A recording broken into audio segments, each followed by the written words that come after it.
Jadi ismun artinya apa tadi? Nama. Nama. Ya. Nah ini kita masuk ke dalam ilmu nahwu. Masuk ke dalam pembahasan ilmu nahwu. Ilmu nahwu.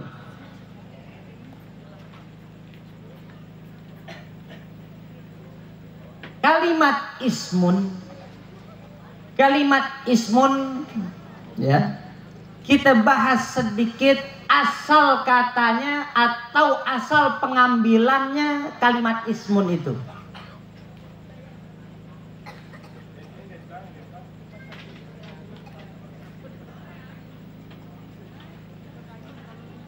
Nabi Muhammad. Oh, sallallahu barik alaih. Udah ngantuk belum nih? Ini saya nggak lama-lama soalnya. Saya nggak lama-lama, insya Allah nggak lama-lama. Ya kurang lebih insya Allah nih jam berapa sekarang? 10:30.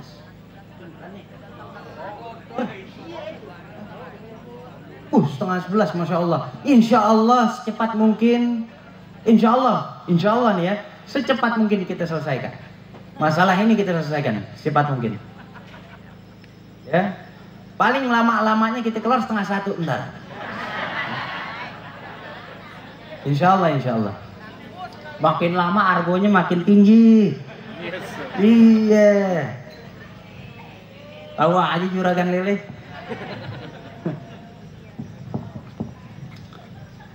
Ini saya jelaskan. Asal muasal kalimat ismun. Apakah kalimat ismun itu asli atau bukan? Atau karena bentukan jadian dari kalimat sebelumnya? Nah, ini saya bahas ikhtilafu istiqaqil ismi indal basriyin wa indal kufiyin.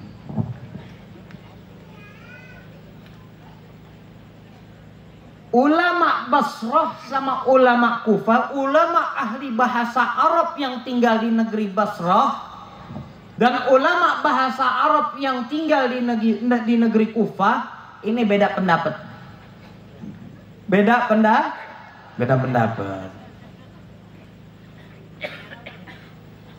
Kalau ulama Basrah itu mengatakan al-ismu mushtaqun minal wasmi. Wal wasmu lughatan alamatun. Adapun kalimat ismun itu asal katanya adalah wasmun. Jadi kalimat ismun itu ternyata bukan asli. Karena yang asli adalah wasmun. Waw sin mim. Wasmun. Apa artinya wasmun? Artinya label. Ini apa namanya? Larutan cap kaki 3, padahal isinya air putih. Tapi gara-gara ada labelnya larutan cap kaki 3, semua orang taunya air yang di dalam botol ini namanya larutan cap kaki 3. Benar nggak? Ini siapa? Ustadz Asep. Ada labelnya. Ustadz Asep. Yang mana orangnya? Yang begini. Ada cirinya. Jadi manusia yang dicirikan seperti ini namanya Ustadz Asep. Manusia yang dicirikan seperti saya namanya Ali Zainal Abidin.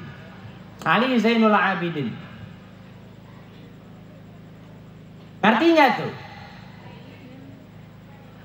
Makanya dikatakan al-ismu wasmun alal musamma.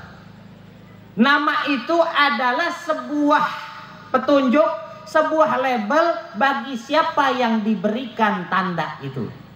Bagi siapa orang yang dikasih nama. Ini Budi, ini si Umar, ini si Zaidun. Paham nggak?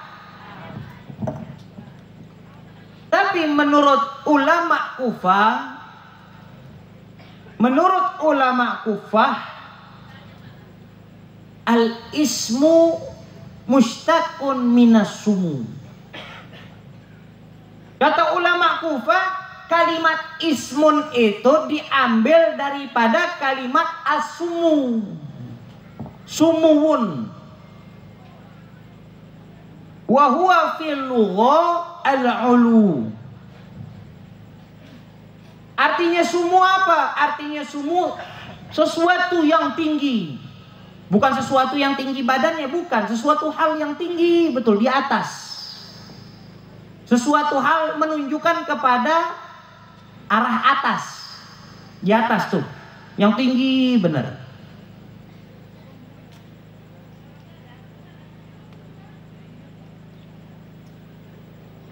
Wal makna, dan adapun maknanya,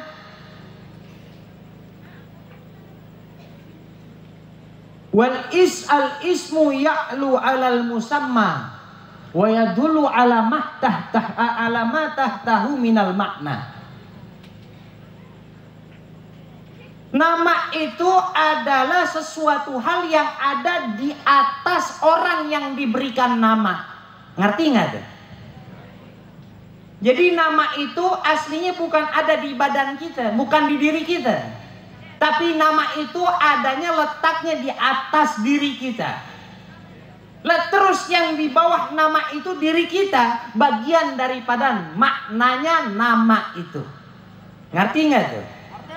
Makanya dari sini kita diajarin sama baginda Nabi, Pak, Bu, kalau ngasih nama anak, kasih nama anak yang punya makna yang luhur.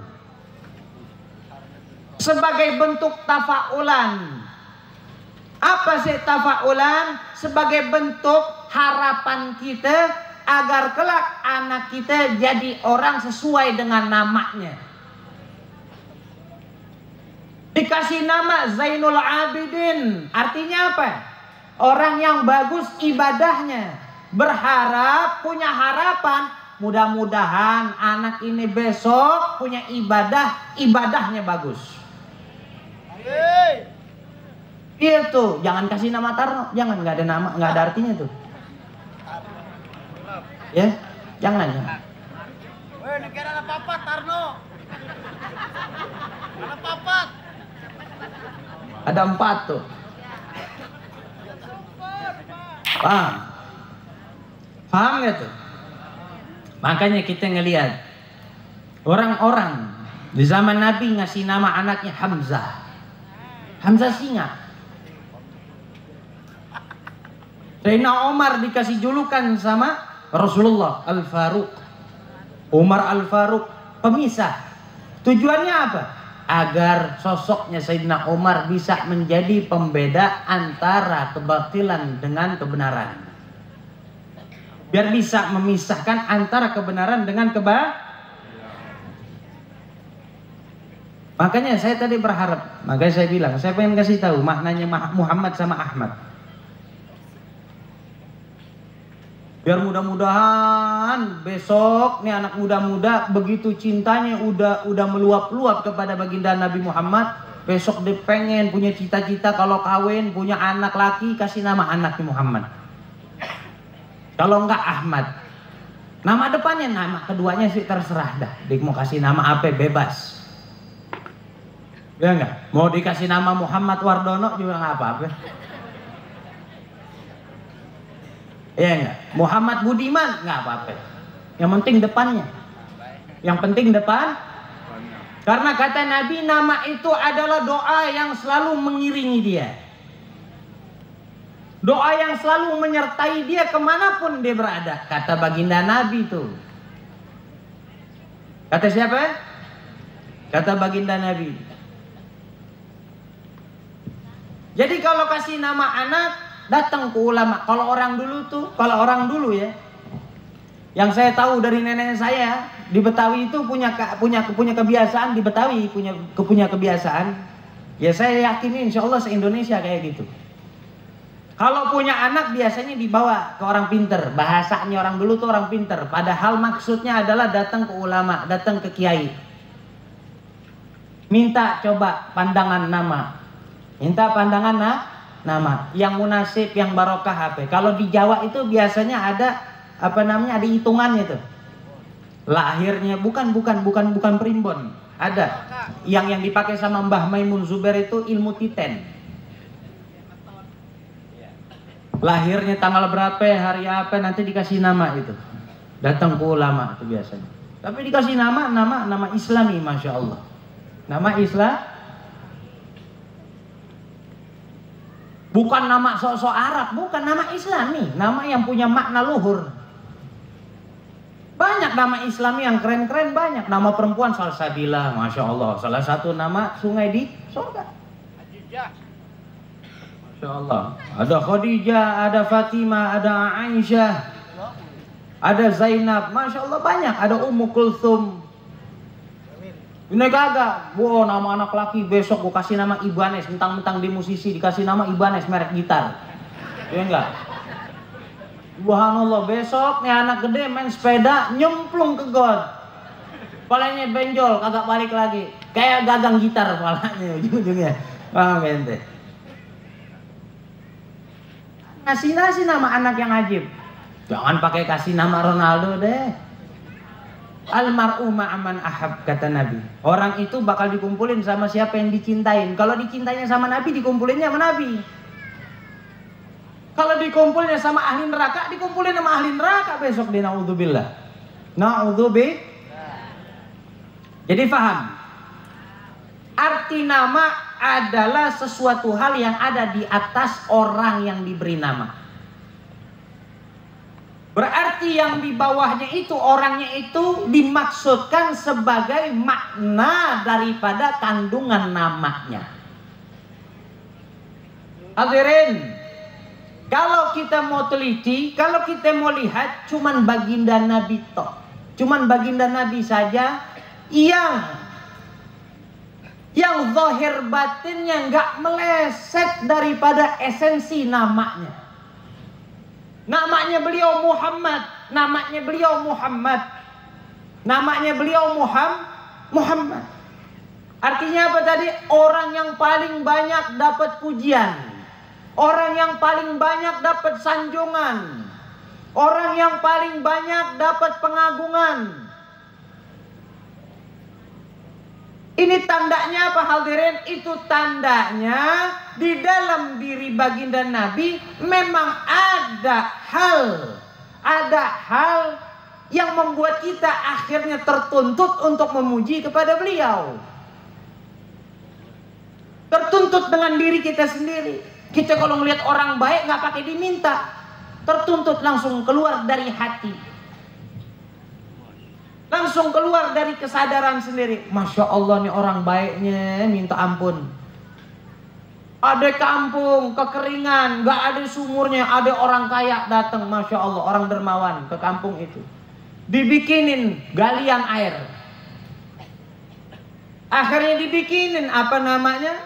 Fasilitas air buat kampung itu, buat desa itu. Gak diminta nih orang, tahu-tahu datang. Kira-kira tuh orang satu desa bagaimana ngelihat ini orang? Memuji pasti. Masya Allah baiknya ini orang. Masya Allah dermawannya ini orang. Betul nggak begitu? Kita puji Nabi SAW. Kita puji Nabi SAW. Karena apa? Karena memang dari dalam dirinya beliau itu isinya hal-hal yang terpuji saja. Sallallahu ala Muhammad. Makanya dikatakan di dalam salah satu riwayat ada sahabat datang kepada Sayyidatuna Aisyah radhiyallahu anha seraya bertanya, ya ummal mu'minin, ya ummal mu'minin, kaifa khuluqun nabi? Bagaimana akhlaknya Rasulullah? Dijawab sama Sayyidah Aisyah radhiyallahu anha, kana khuluquhul Qur'an. Sungguh akhlaknya baginda Nabi SAW itu Al-Quran. Maksudnya apa? Kalau kamu baca Quran, kamu fahamin itu Quran, kamu bakal lihat kandungan isi dari Al-Quran itu berada full di dalam dirinya baginda Nabi. Allahumma sholli ala Muhammad.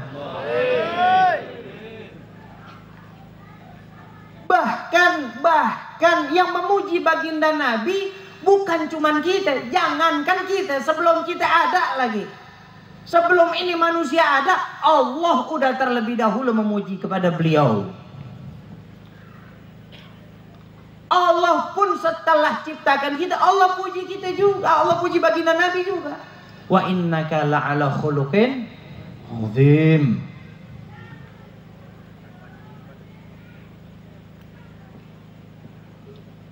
Istimewanya baginda Nabi.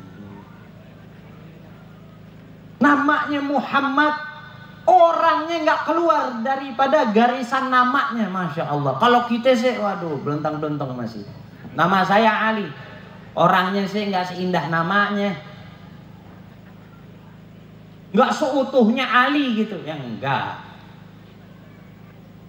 Paling kagak nyerempet-nyerempet aja biar dapat barokah dari nama Ali.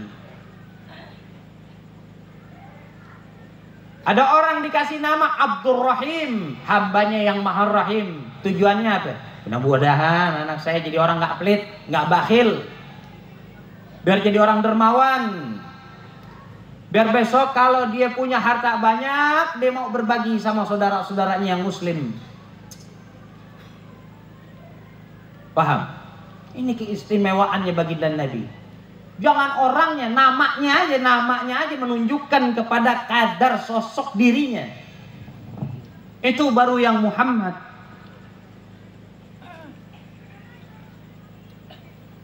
Bahkan dikatakan inna Muhammadan huwal mahmudu hamdan ba'da hamdin. Fahuwa dalun ala kasrati hamdil hamidin lahu. Wa dzalika yastalzimu kasrata mujibatil hamdi fi. Ini namanya beliau enggak cuma bermakna sekedar pujian saja hadirin.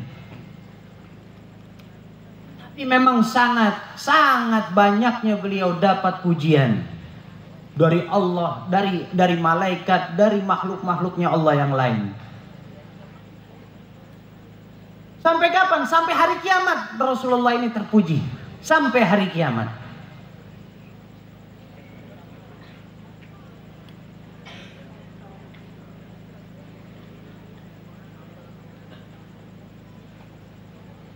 Itu yang pertama. Yang kedua, makna nama Muhammad juga bermakna tatabu. Apa tatabu? Berkesinambungan. Berkesinambungan. Menunjukkan bahwasanya beliau itu terus-menerus dipuji, terus-menerus disebut namanya. Tidak hanya dalam majelis-majelis sholawat, tidak hanya di setiap sholat. Nama beliau pun disanding oleh namanya Allah Ta'ala senantiasa.